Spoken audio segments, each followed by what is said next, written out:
Hello, Sir Jackson. Kumusta po? Redman Toys Raymond here. So, ito sir, testingin lang natin sir yung unit na order nyo.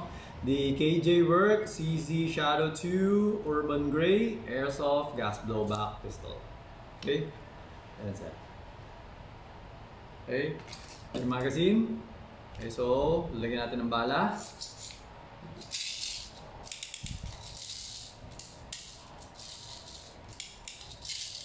Okay, so 2, 4, 6, 7. Lagyan natin ng konting gas. Okay.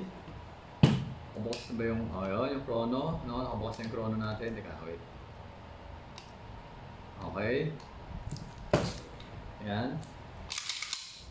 Okay, so na-modify ko na siya, sir. So, kasi nga diba yung mga shadow, parang meron silang issue na kahit may bala pa, bigla na lang nag-open chamber. No, so, minodify ko na siya para sure na hindi na natin ma-encounter yung ganong problem. Okay? Unless, syempre, accidentally matulak mo yung slide catch or slide stop. Okay? So, yun. Alright. So, ito, insert natin magazine. Always remember, no, to keep your trigger finger out. Make sure that the muzzle is always pointed at the safe direction. Okay? So, ito, sir, pasok natin.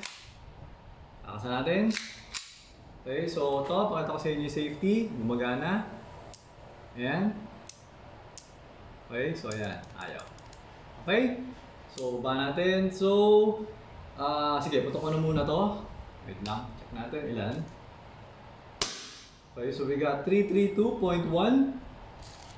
Hindi, okay na yan. 336.4. 333.4. So stable siya. No? Ngayon, double action ang Shadow 2. So testingin natin yung double action. Okay? So how to test? To test it, kailangan kasi may bala siya, nakaganyan siya. Tapos you have to remove the magazine kasi kailangan natin baba yung hammer. Diba? Ngayon, sa airsoft kasi, kailangan alisin mo yung magazine. Kasi pag ito binaba mo, tutusok yung valve knocker dun sa valve. So puputok. Kaya kailangan alisin mo muna yung magazine para hindi tatama, yung pag tumusok yung valve knocker, hindi niya mapapalo to. Okay? Tapos saka mabababa yung magazine. Saka mabababa yung hammer. Okay? Saka may babalik. Ayan, ganun kapag ka-airsoft. Pero pag sa tunay, pwedeng ibaba mo na lang kasi yung firing pin ng tunay nandito sa taas. Wala naman sa magazine. Okay? So ito, double action. Yan, double action tayo. So, long trigger pull. Okay? Gumagana siya. Okay. Okay? Yan. So, nag-open chamber siya. Bakit siya nag-open chamber? Remove the magazine. Wala na siyang bala. Okay? So, ngayon, kapag ibabalik mo siya, you can actually pull back the slide lang or pwede mo rin naman ibaba ito. Nasa sa inyo naman. This is full metal naman. Pero sa akin, gagawin ko is hihilain ko.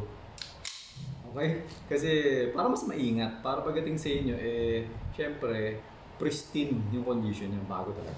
Okay? Tapos hammer down.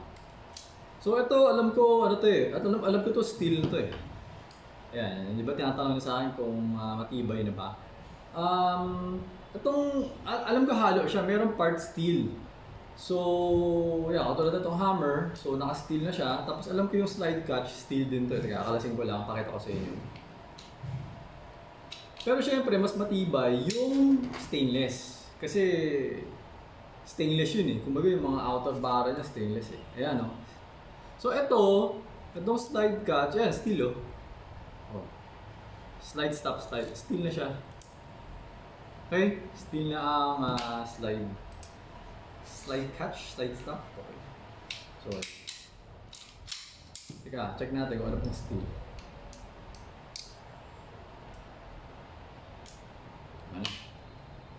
Ito hindi naman yata aluminum CNC ito. Hindi sa tingin ko hindi. So parang medyo same niya ata siya sa black, pero mas mahal siya compared do sa black. Or hindi ko alam kung bakit, hindi ko alam kung dahil dun sa finish bar or something. Basta mas mahal siya ng konti dun sa itim. Sa black blue. Okay, pero mas mura siya sa orange. Medyo mahal talaga yung orange kasi stainless yun Tapos yung panel, yung grip panel nung bagong Shadow 2 na orange, CNC aluminum. Tapos yung base pad nun, CNC aluminum din. Kaya, pero mura na rin yun. Kapag kasi sa pagkagano to, i-upgrade mo. Gets mo? So, pero okay na rin to.